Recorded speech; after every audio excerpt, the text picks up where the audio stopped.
Entre os inúmeros jogos de videogames, alguns buscam o grandioso feito de se tornar uma marca eterna, um legado que perdurará através de eras. Outros, mais modestos, almejam mostrar que até as fórmulas há muito riscadas pelas areias do tempo podem renascer com a frescura de uma aurora.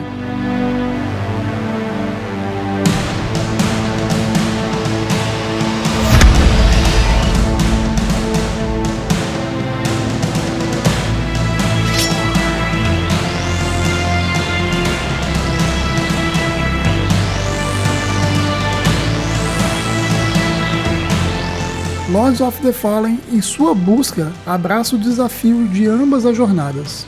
Refina sua própria narrativa, forjando-a com o aço temperado pelas chamas da inovação. E ao mesmo tempo, agrega os novos elementos de um gênero já quase saturado. Nesse intrincado encontro de sombra e luz, exploramos os territórios em que ele triunfa e as sombras em que ele sucumbe, questionando o passado enquanto se lança ao futuro. Bem-vindo ao canal Old Gamer, eu sou o Externo e hoje, finalmente, eu vou trazer o meu review de Lords of the Fallen.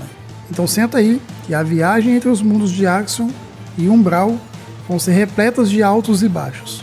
Não esqueça da sua lanterna, não esqueça também de deixar um like nesse vídeo, fazer um comentário por aqui no YouTube, saiba que esse vídeo é relevante e possa levar ele para mais pessoas que tenham interesse em Lords of the Fallen. Além disso, muito importante também, não deixe de dar uma olhadinha na nossa seção Seja membro, assim você pode ajudar o canal a produzir mais vídeos como esse.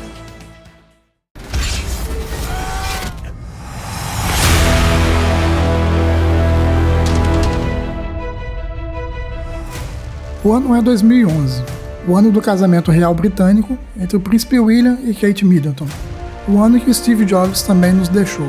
E no Brasil? Bom, o Brasil sediou a Copa do Mundo de Futebol Feminino da FIFA, melhor a gente esquecer isso. Em 2011, para muitos, foi o ano de lançamento do jogo mais importante da década. Mas mesmo que você não concorde com isso, de fato é o lançamento de um dos jogos mais influentes de todos os tempos, responsável pela criação de um subgênero dentro dos gêneros de ação e RPG, o Souls-like. Mas Lords of the Fallen bebe de Dark Souls, assim como Dark Souls bebe de Adventure, lançado 31 anos antes. Sim, isso, meu amigo, é um guerreiro pura força empunhando sua arma mais 9, capaz de derrotar qualquer dragão. Como você pôde perceber, a imaginação não vinha junto com o Atari, mas o desejo de ser um grande guerreiro estava entre todos nós. Lords of the Fallen apresenta um pacote mais extenso, com temática medieval sombria e a possibilidade de explorar dois mundos ao mesmo tempo. Axiom, o mundo dos vivos, é quase isso. E Umbral, o mundo dos mortos.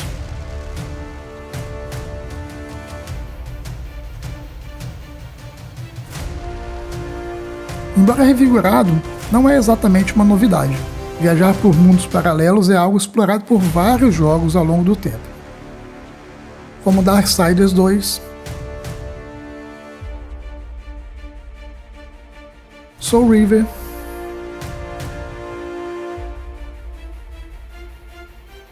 Shadow of Mordor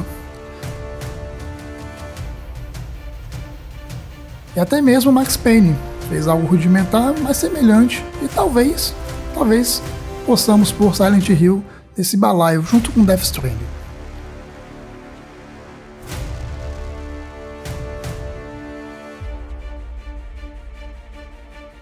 Mas o ápice está aqui. Em Lords of the Fallen a exploração é muito prazerosa e saber que você pode ser puxado para o mundo dos mortos traz um senso de urgência e adiciona uma camada de perigo a mais.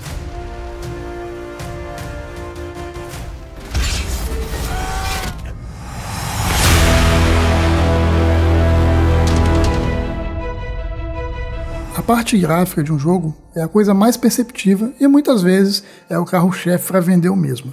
E por mais que saibamos que um jogo ruim e bonito continua sendo um jogo ruim, a gente torce que os jogos sejam sempre bonitos e divertidos. Lords of the Fallen se aproveita dos novos recursos oferecidos pela Unreal Engine 5 e consegue trazer cenários super detalhados, com uma iluminação global bem impressionante em certos locais do jogo.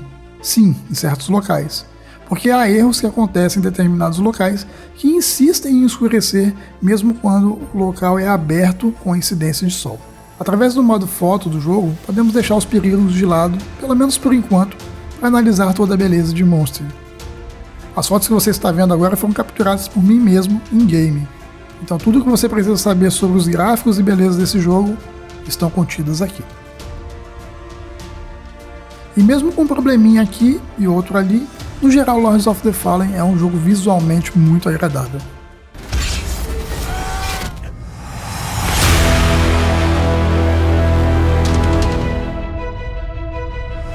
Lords of the Fallen foi produzido pela CI Games. O jogo não é um reboot e nem uma continuação direta. Ele se aproveita de toda a estrutura do jogo anterior para introduzir o jogador no mundo que está seguindo sem ele, lembrando de acontecimentos ocorridos há mais de 1000 anos, fazendo uma ponte com o jogo passado, mas sem que esse precise ser jogado para que a experiência atual seja completa. Sim, é possível jogar Lords of the Fallen 2023 sem sequer ter olhado para o jogo anterior. A CI Games foi fundada em 2002 e tem sua sede em Varsóvia, na Polônia. Certamente aí está a inspiração à temática medieval com belíssimos cenários. Diferente de outros jogos de temática semelhante, aqui é possível se sentir familiarizado com os ambientes por parecerem pertencer ao nosso mundo. Lords of the Fallen tem muito forte a concepção medieval desde a história que envolve deuses, pecados e castigos, que foram implementadas muito bem até mesmo no figurino dos personagens.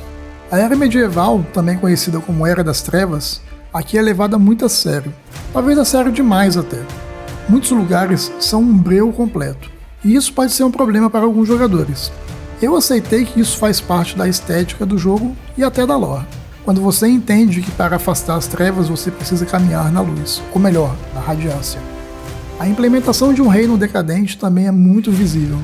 Mesmo as armaduras mais bonitas do jogo não escapam de uma ferrugem, desgaste ou até mesmo partes rasgadas, e embora isso seja totalmente condizente com tudo no jogo, eu queria muito em algum momento deixar de ser um Hellis qualquer sujo e maltrapilho e ser o cavaleiro da armadura brilhante. Infelizmente, isso também se estende para o armamento. Até as armas mais bonitas parecem sempre gritar que já tiveram dias melhores.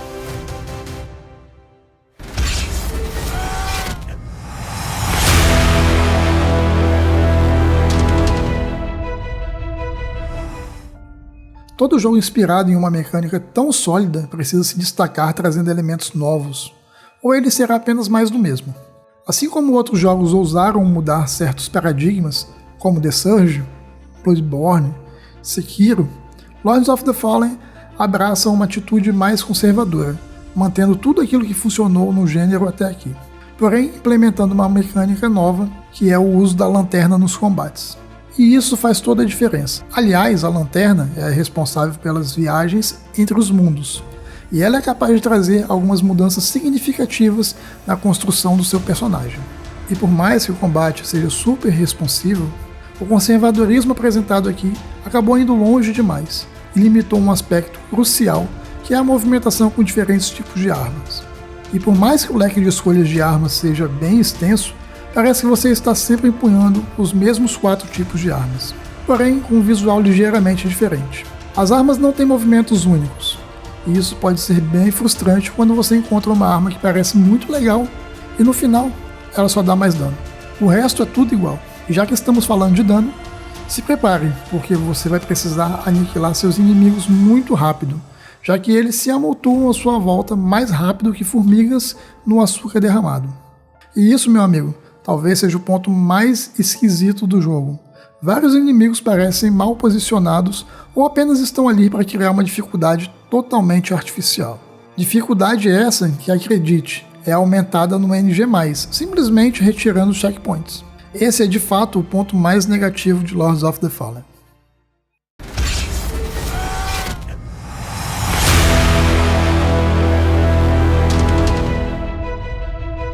Agora chegamos num ponto sombrio. Acredito que é o ponto em que os jogos desse tipo mais pecam. A construção de cenários interligados pode parecer muito simples, apenas conectando um esgoto com a saída de uma cidade que te leva a um campo aberto. Aqui a coisa é muito mais complexa que isso, e eu me divido entre o sensacional e o preguiçoso. Um exemplo a ser seguido é o de Hollow Knight. Nele, antes mesmo de chegarmos a uma área específica, a região de transição mostra um entrelaçamento entre as regiões, e eu fico surpreso de que esse tipo de coisa não foi levado para outros jogos. Entendo que isso exige muita criatividade. Sim, Lords of the Fallen peca com a falta de criatividade em vários pontos, e mesmo com a falta de entrelaçamento ou prenúncio do que está por vir. O level design é muito bom, eu diria até um dos melhores que eu já vi. Mas isso não exclui todos os defeitos já citados. Se você quer sentir novamente aquela sensação que Dark Souls 1 trazia quando abríamos uma porta e logo atrás dela tudo era familiar, jogue Lords of the Fallen. Aqui é genuíno o sentimento de vitória por ter vencido uma área inteira e agora você está em um local conhecido, dando novamente uma sensação de falsa segurança.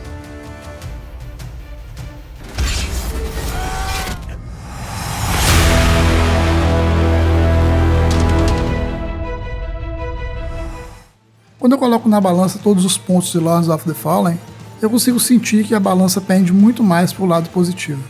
É positivo o esforço dos desenvolvedores em criar algo tão grande. Vale lembrar que a equipe de Lords of the Fallen é de mais ou menos 50 desenvolvedores, porém, mais de 400 pessoas ao redor do mundo estiveram envolvidas no projeto de alguma forma.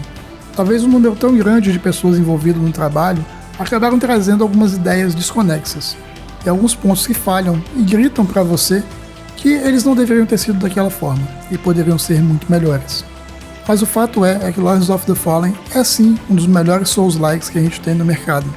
Talvez não seja o mais inovador, talvez não seja o mais corajoso em tentar mudar as mecânicas que foram estabelecidas há muito tempo, mas com certeza é um jogo que merece muito a sua atenção.